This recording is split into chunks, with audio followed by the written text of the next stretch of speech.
Hello guys and welcome to another episode of British Join Ups, and today we're back in Wargame Red Dragon doing another deck build. So today we'll be doing a deck build for the Germans. So today we're going to be a German Armoured Deck. Okay, let's just crack on with the deck now. So we're going to get deck, create. I think we're going to call this German Armoured. Straightforward. Deck, West Germany. And the type is Armoured, no era. Okay, so this deck, a little bit of an overview before we crack on to it. Basically, as I said before, it's an armoured deck for the German army. I think it's the Germans probably have one of the top best tanks in NATO.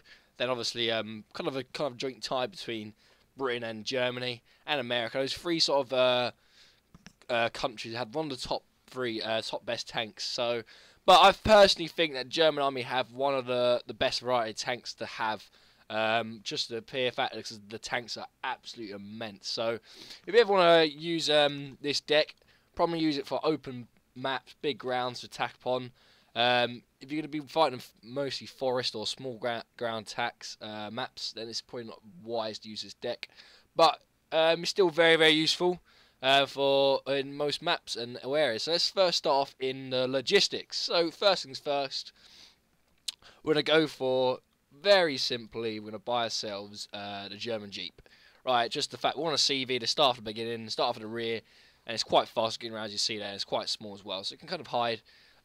Stealth is crap, as you see it's poor there, but obviously it's a small vehicle, can get around the battlefield quick and fast, and you've got 7 of them to buy, so you've got quite a variety. If you lose one, you still got another 6 more to go, so it's fine. Okay, secondary one we're going to get for this armoured deck.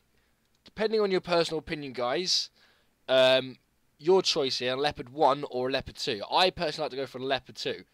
It's quite an expensive tank, but it is fantastic for using up front in the most frontline sectors to capture. I quite commonly use a tank charge and have this within the tank charge as well, just so I can get hold of that sector and it's mine. Also, you see the armor there is 15, which is pretty awesome, considering not many tanks can penetrate this thing.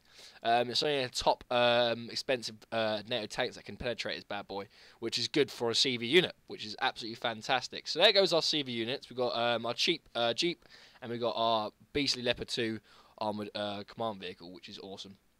Okay, next thing we want is the supplies, which are very important, guys. Like I've said and mentioned in other deck builds, is that without logistics and supplies, your army cannot function. And obviously, the more supplies you have, the longer your army can function in the field. So what I buy is, I buy a simple CH-51-3 and a MAN KE-6x6. Just the fact that if the enemy has AA, we can drive the MANs in. If they don't have AA, we can get the CH-53s in fast, which is fantastic. As obviously you can see there, the supply is 3,700 litres, which is insane. I think it's this in the American one, CH-53, is the biggest supply vehicle in NATO, which is awesome. And finally, but not least, we're going to get ourselves an FOB. So obviously it's very important for our supply units and our units to supply from somewhere, which is awesome. Okay, next thing we're going to move on to is the infantry. Very important component within any deck. So the first thing we're going to get here, guys, is a simple unit of the Panzergrenadiers 90s in Martyrs, which is cool. We should get a few more. We're going to get also some more Panzergrenadiers in the 1A3 and some more Panzergrenadiers in the Marder 1. Actually, we're going to move down, just because of the fact that it's quite expensive. We're going to move down to normal Panzergrenadiers. We're not going to buy any more 90s, although we can't anyway because we've just used them up. So there we go. There's kind of our spearhead of our infantry. Okay, we've got 3 Panzergrenadiers, 2 of them 90s, and 1 of them's the old Panzergrenadiers, and the Marder 1, 1A3, and a 2. Kind of got a variety of vehicles there, as you see. The Marder 1's just equipped with a RH-202, which is good against fire against infantry. Got a Marder 1A3, which has the same as the Marder 1, but also has a Milan F2 for taking out armoured vehicles from a distance. And final but not least, the Marder 2, which is awesome against taking out helicopters as well as armoured vehicles. So you've got to have a variety there to work together, taking over towns and defending them. So that's a good variety of infantry. Okay, your next thing you're going to buy for your infantry would be a anti-tank infantry unit. So what we're going to buy is the PALR Milan 2. So we're going to buy 100 of those. Once you level up, guys, just a little bit of advice. You may not have what I have here. I've trained, hardened, veteran, elite. Basically what this is is when you use these guys in the battlefield, they'll eventually level up and you get more trained units, which is cool. So obviously your units might be more effective than the enemy units, which is awesome. Okay, now you've got your anti-tank unit. Now what you want to buy is simply straightforward, guys. You're going to buy yourselves an AA unit. Okay, you can, if you want to, buy another Panzer Grenadier unit, but sacrifice one of these. Down to personal opinion there, guys. But in this deck, I like to have a bit more infantry here.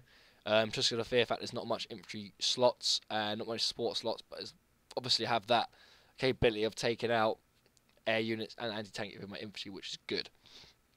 Okay, so that pretty much covers the infantry side of things for the armoured deck. Moving on to support. Okay, very important. These are very important units here, guys. Fantastic thing about the German army is the fact that they are equipped with the Flak Panzer J-Pard A2. This is by far the best anti-air unit in a NATO class, I believe. In my personal opinion anyway, because obviously it's equipped with the twin GTF-001. Look at the range on that. Helicopters at 2,800, airplanes 2,065, and actually is 65% with a stabilizer as well. That is bloody awesome. I think it comes very close. Actually, it is one of the best anti-air units on the ground for NATO, which is awesome. And it's also equipped with the FIM-92C Stinger, which is awesome. So what we're going to do is going to go sit hard on those and get 4 of those bad boys. Also going to get here the level down from that, so we're going to get a Flak Panzer A1. It's basically a step down from the A2 because it's not equipped with a Stinger, which still allows it to be really good, but obviously it hasn't got as much armament, but it's still an awesome weapon piece, so we're going to get one of those as well.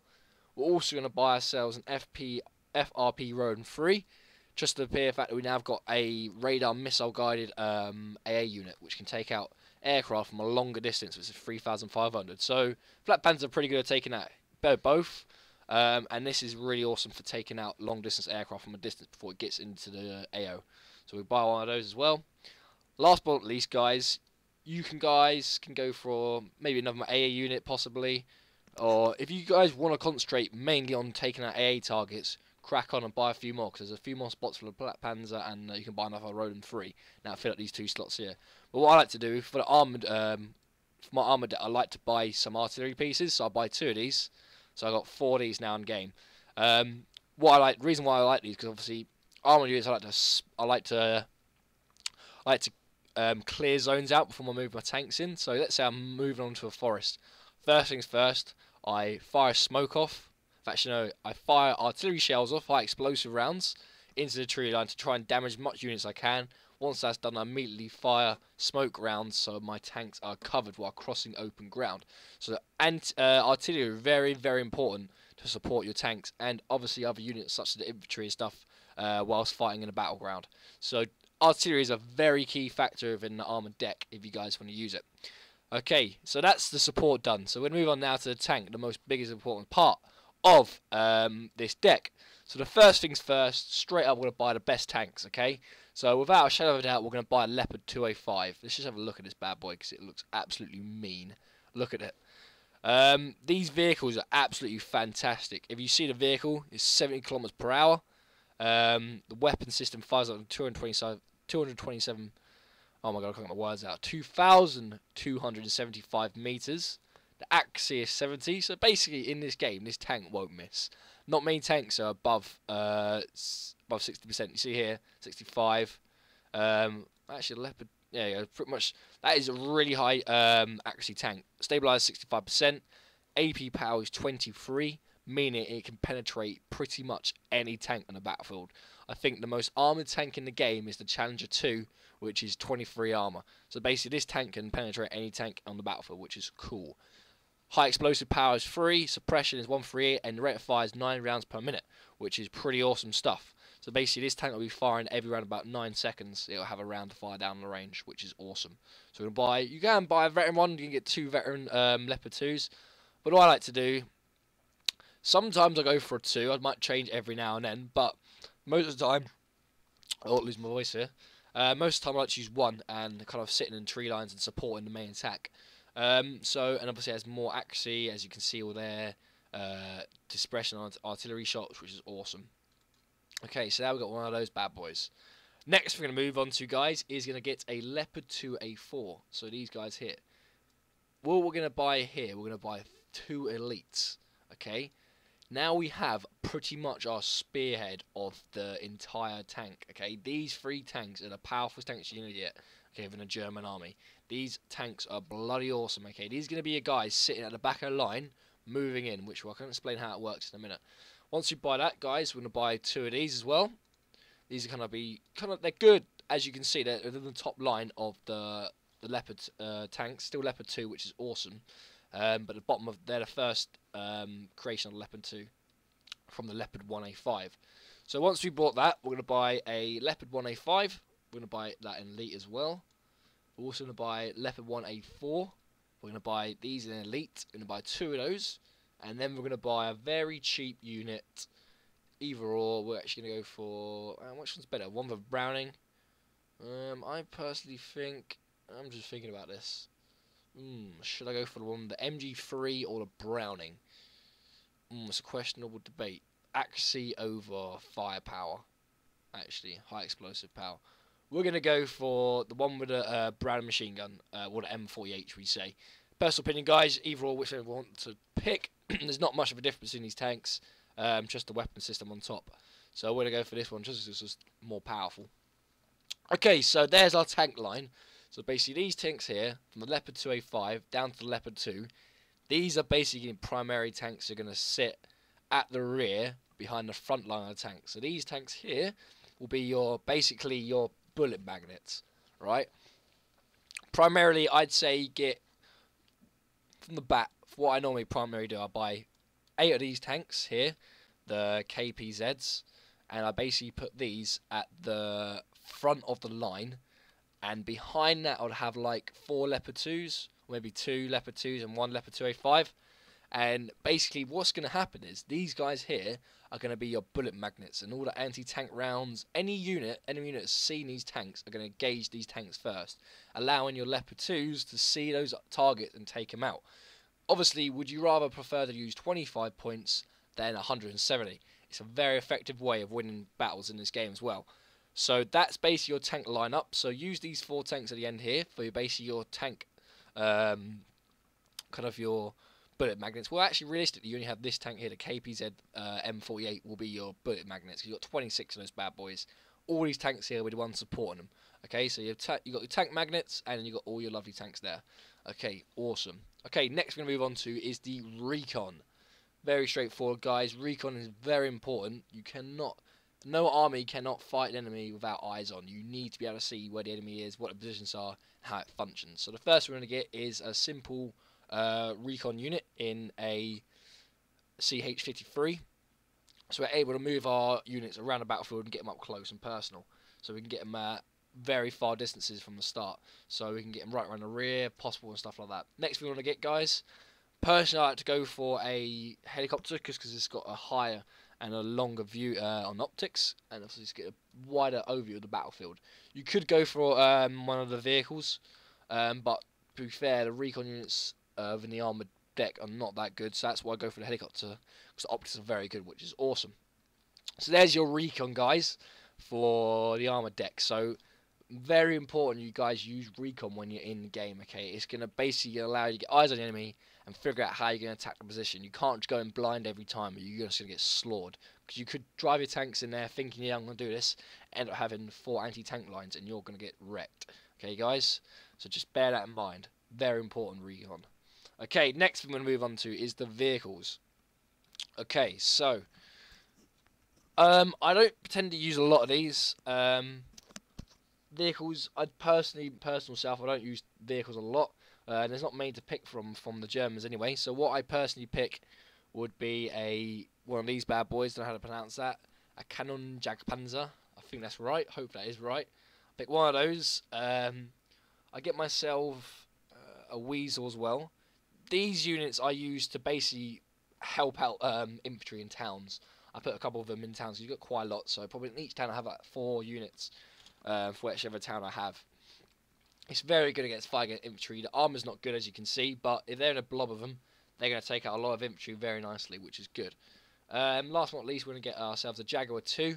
That's going to basically be our anti-tank unit to take out armoured vehicles, which is awesome. We might come back and put a bit more vehicles in here, but for now, that's pretty straightforward for our armoured vehicles. So also this Cannon Jagdpanzer, should I say, is basically going to sit in tree lines and just defend them against tanks. Obviously, it's 19 of them. It's very cheap, so make sure you get blobs of these. So basically, these vehicles here you want to get blobs of, except from the Jaguar 2, will be your sitting there in a tree line. So that's cool. Okay, next thing, guys, helicopters. There's not many helicopters in the German army. Armoured deck, should I say, because obviously it's an armoured deck. But it's always good to have an anti-tank helicopter, which we're going to have here. So what we're going to get is a BO-105P PAH-1A1. We're going to get 6 of those, 5 of those, should I say. Obviously, you see the distance is very average, 2,625, actually 55%, which is good. It's small aircraft, so it's not going to be seen that quick, but it is good. Okay, so it's able to get up to the battlefield, take out some tanks and bug out. Okay, so that's what it's primarily used for. So that's pretty much covers the helicopters for the armoured. Next we move on to, guys, is the air. Okay, there's not many to pick from due to the fact we're an armoured deck, like I said before, but we still got a capability of using them. Okay, so what we're going to pick is, first things first, we're going to get our Tornado ECR. Right, how many bombs we got? We got 2 of these. Okay, fantastic. Right, what we're going to do is first get one of these. So I think we can get 2 of these actually. See if I can just have a look quick. Okay, no I can't. Scratch that. Okay, what we're going to do is, first things first, guys, we're going to get a Tornado ECR. This is going to basically be our, more or less, our seed aircraft, as you can see there. So it's going to take out the enemy's anti-radar, not anti-radar, should I say. This is an anti-radar.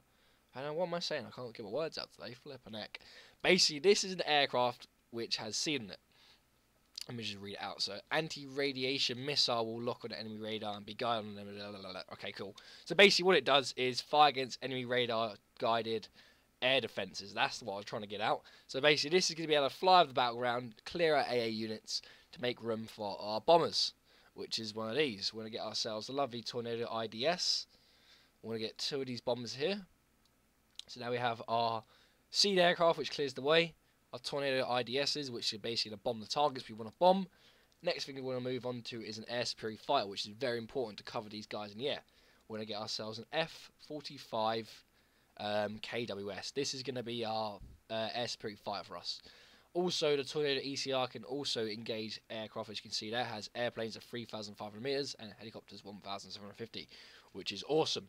So that basically sums up the air defense for air attack for the armor decks. So we got a capability for taking out targets such as tanks and CV units, stuff like that from the air. CV will take down their AA, and our air superiority fires, which is awesome. So we've kind of got a range of all of it there, which is awesome. Okay, next thing, the final thing we'll move on to, guys, is the naval side of things. There's not much navy depending on your map. I don't tend to use navy a lot. But depending on the map, you might have to use it quite often. So the first thing you want to get, guys, is a ship escort. We're going to get the Puhang. 3 of those bad boys. We're also going to get a ship command, which is very important, guys. You need to be able to take out sectors. This is very straightforward, pretty quick map to do, to be fair. Realistically, it doesn't really matter most of the time what ship you want. In naval battles is more concentrating. When it's a naval battle, obviously it depends what ships you get, which is quite important. But I like to get Hatsuki for my ship most of the time, because it's a very big ship, 250 points, and it can last quite a long while. Obviously the armament on it is pretty awesome as well. So once we've got that, we're going to move on to the next thing. We're going to buy ourselves a lovely... Actually, we're going to get ourselves a... Where is it? Ship. Coastal support. That's the one. We're going to get ourselves a Mono Zippo. Okay? Yes, one. Mono Zippo. Basically, these are your tanks that go up the rivers and basically engage targets. We're going to get 6 of those from the elite, which is awesome stuff. Okay, so now we've got the capability of basically attacking from the shore nicely now.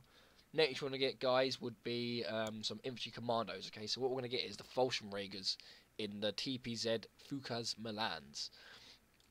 These are going to be, although they're airborne infantry, obviously I don't think the Germans have commandos, or marines, should I say.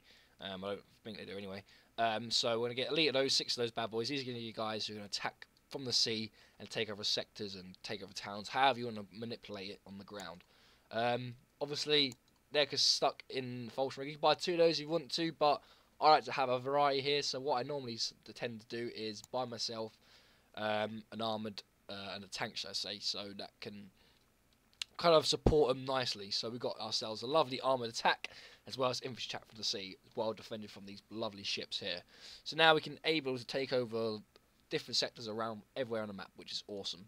So we've got an armoured attack from the sea and a thick armoured attack from the ground, which is awesome there, guys. And also from the air, we can take out aircraft, and we can take out ground units from the air as well with our Tornado IDSs, which is fantastic. So basically that, guys, that sums up my armoured deck. It is a very effective deck, to be fair, if you can use it right. All it takes is a bit of practice with this deck, guys, and you'll be doing fine. It is a really awesome deck, and it works very effectively. I hope this helped, guys, again, and I'll see you next time. Thank you. Bye.